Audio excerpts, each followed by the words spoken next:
Okay, here we have an ALEKS problem talking about a certain mechanism, saying that nitrogen dioxide here is formed in a two-step type of a mechanism. Okay, and it's also telling us that in that two-step mechanism that K1, the rate of the first step, is way faster, way larger than that of the second step. So our rate limiting step is going to be step 2. Alright, so that's the setup of the problem, and it's going to ask us, let's see if we can write an overall balanced equation for this. And so I'm just going to go ahead and do that. Then we have 2NO as a gas is going to yield as an intermediary N2O2 as a gas, and then in that second step, that N2O2 as a gas is going to combine with oxygen to yield the 2NO2. Okay, so if I add up this overall reaction, I'm going to see that N2O2 as a product in the first step is going to be completely consumed in that second step. Alright, so I can cancel those two out, and I can write this overall of everything that's left, the 2NO as a gas. This oxygen is still there as a reactant, and that is going to yield the 2NO2. Make sure we write down what these are going to be in their states. Okay, so here is the overall reaction that in my ALEKS I can go ahead and write here as the overall chemical reaction. Okay, and it says, well, can you write the experimentally observable rate law for the overall reaction? It tells us we don't want to include any intermediates. Now, because the rate limiting step of this overall equation is going to be step number 2, it is going to include intermediates. So if I use this as my rate law, I'm going to write that rate is going to equal, we'll call that K2, some rate constant of that second part of the mechanism, times the concentration of N2O2. And I'm writing that rate law for that second step because it is the rate limiting step, times the concentration of O2.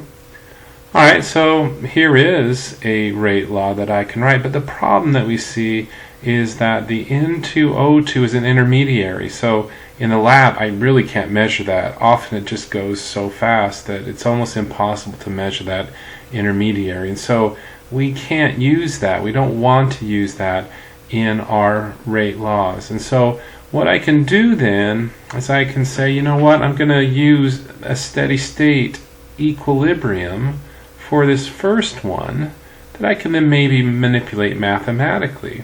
So I can say that rate 1 is going to equal K, some K1, times the concentration of NO, and that's going to be squared. And where did I get that? I got this from right up here. I'm going to assume a steady state equilibrium. And I do that if I'm doing other ALEKS problems when K2 is just so much smaller. That is, it is the rate limiting. Now, if I'm going to assume what we call a steady state equilibrium, then what I can do is I can set that equal then to my rate 2, which is going to equal the reverse. And we write that reverse, that is, this is going to equal an equilibrium where things are going back and forth. And so the way we denote that is we write a K to the minus 1 just to, as a footnote there, just to show, that's a minus 1, that this is the reverse step. That's what that negative 1 means. And that's going to be times the concentration of N2O2. Okay, so I have this then that I can set equal to its reverse in this steady state equilibrium. So let me just write that to make it easier, that K1 concentration of NO squared is going to equal the reverse, K minus 1 concentration of N2O2. Now remember, I want to get rid, when I wrote down this rate law of the second step, I don't want to use N2O2 because it's an intermediate. So I'm going to rewrite this steady state equilibrium in terms of N2O2.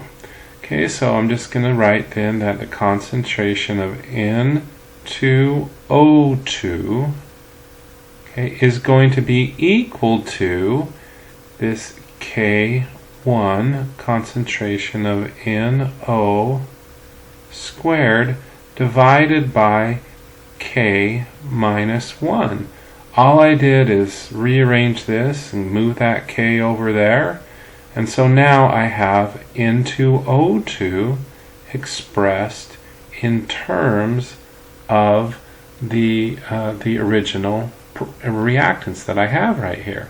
So now I can take that N2O2 and substitute it back into my rate law. So I can say that rate equals K2, that's still there, but now this N2O2, I'm going to use this, what I have right here, equals, K2 times K1 concentration of NO squared divided by K minus 1. Okay, so I just substituted in that N2O2, but I still have this oxygen right here times the concentration of O2.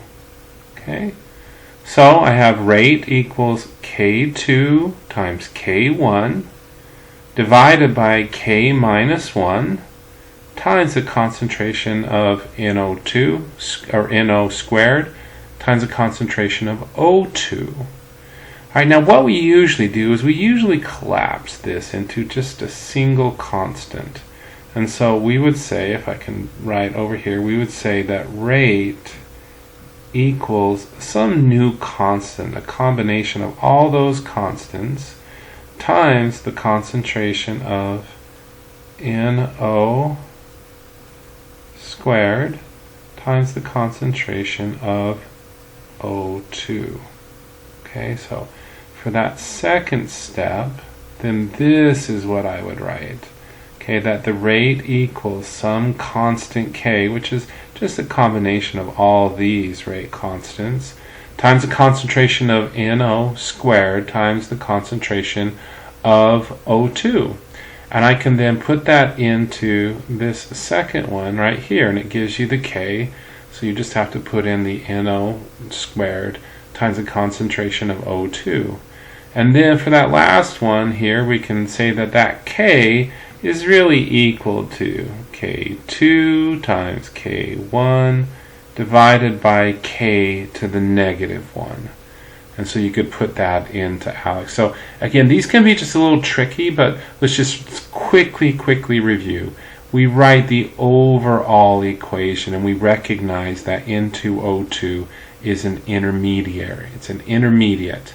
Okay, we also know that K2 is really small, so it's going to be the rate determining, and so I can write that as an equation right here, but it says, listen guys, I don't want you to include N2O2 because it's an intermediate, and it says don't include any intermediates.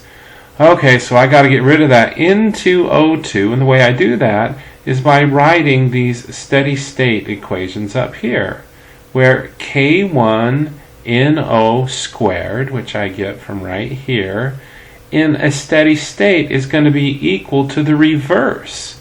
That is a K to the negative one, just some reverse constant times that concentration of N2O2, which again I've set those equal to each other right here.